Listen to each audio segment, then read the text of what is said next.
שלום, אני שולי מ-Face4You, והיום אני רוצה לחשוף בפניכם שינוי קטן, אמנם שנוסף יחד עם כל השינויים המאוד גדולים שעשו הפייסבוק, וזה שינוי שרוב בעלי העסקים הקטנים בעיקרם לא שמו לב אליו, אבל זהו שינוי חשוב ומהותי, וכדאי לנו לדעת ולנצל אותו לטובתנו.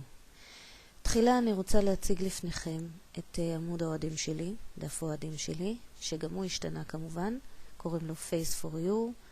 למעלה אנחנו רואים תמונות שאני ממליצה כמובן בחום לערוך כאן תמונות ידידותיות. כאן אנחנו רואים את דף הנחיתה בלשונית Welcome. ועכשיו אני אציג בפניכם את הבעיה. אם זה הקיר שלי, נכון, כשלוחצים על הפרופיל מגיעים אל הקיר.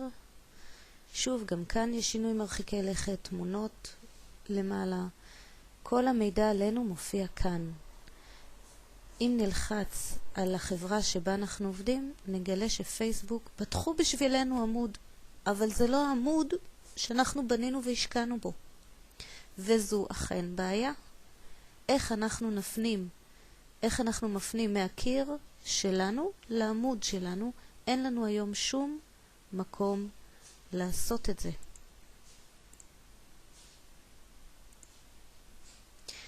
אז איך אנחנו פותרים את הבעיה הזאת?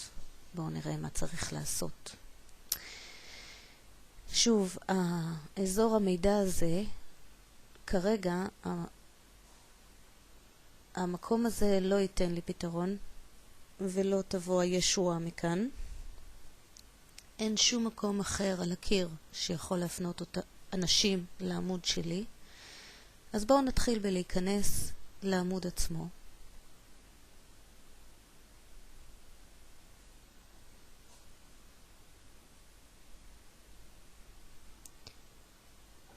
בשלב הזה עושים copy-paste. Ctrl-C, Ctrl-V, העתק הדבק, איך שתקראו לזה. השלב הזה הוא Ctrl-C. חוזרים לפרופיל. נכנסים לערוך פרופיל. השכלה וקריירה. מוחקים את מקום העבודה.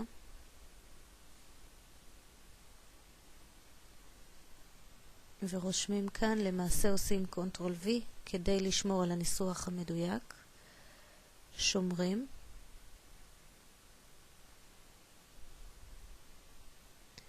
ובואו נראה איך זה נראה עכשיו בקיר שלי. האם ההפניה הזאת תפנה אותי לעמוד האוהדים המושקע שלי? ואכן אנחנו רואים אותו ואת לשונית דף הנחיתה.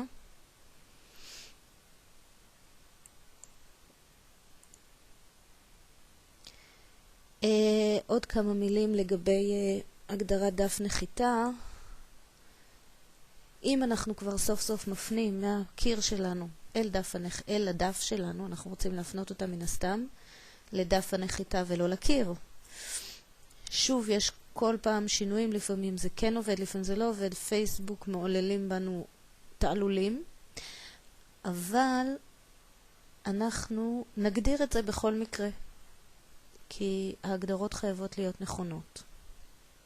אז אנחנו נכנסים לערוך דף, ניהול הרשאות, Default Landing Tab, לוחצים כאן ובוחרים מכל האפשרויות את האפשרות של דף הנחיתה Welcome. כמובן ששומרים.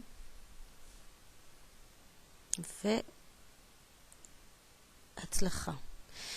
לסיום אחרון, אני רוצה לבקש מכם לחזור לעמוד שלי, Face4You. גם לכתוב מה אתם חושבים על ההמלצה הזאת. ואני רוצה גם לבקש מכם לענות על סקר קצר, ממש שאלה אחת, כדי באמת לעלות על היקף הבעיה. ותודה לכם על הזמן והצפייה.